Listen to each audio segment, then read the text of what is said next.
Hello! For my last video in this series, we are going to be talking about subtraction across zeros. To start, when we see this sign or our minus sign, that means we are subtracting or taking away. So keep that in mind. Our number should be getting smaller. We're taking away. So let's take a look at this example that I've written to start. 490 minus 111. Again, I always like to start with my place values. We have our hundreds, tens, and ones. And we always start in our ones column. Always start in their ones column. Never over here. So let's take a look at this problem. Let's get started. All right, we have 0 ones. Can we take away 1? If you have 0 things, can you give anything away? Can you take anything away? No. Remember that rule, bigger bottom, better borrow. Don't be scared by the 0. It's still the same rule. So we need to go next door and borrow.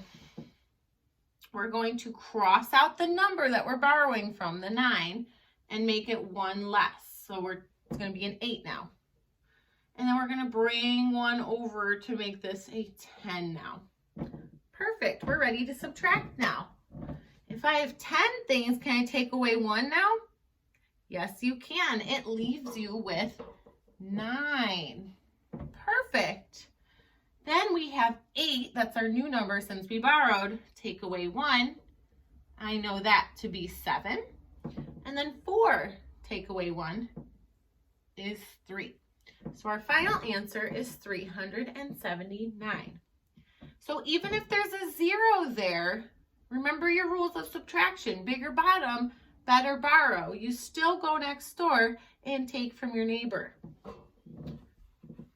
Let's try another one. This one's going to have 2 zeros that you need to take across. So let's say our number is 400. Looks a little scary, but just watch. We're going to take away, let's just take away 23. So let's say I had 400 marbles and I lost 23 marbles. They're gone. I'm taking them away. Well, how do we do this? We always start with our ones. So let's take a look. We have 0. If we have 0 things, can you take away 3? No, you cannot. Bigger bottom, bigger number on the bottom, better borrow. Uh-oh, we have a 0 there too. We can't borrow anything from there.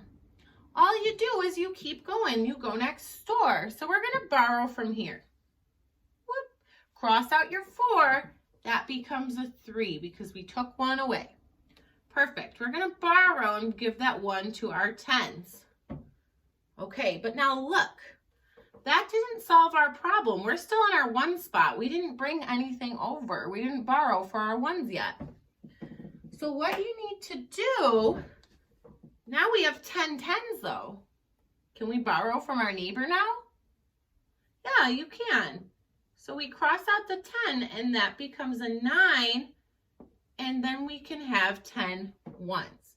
So this one's a double borrow. You need to remember to borrow twice across zeros. So we have 10, take away 3 now. We can do that. 10, take away 3, I know, is 7. 9, take away 2, is also 7. And then 3, take away, there's no number here, so 0 is 3. And our answer ends up being 377.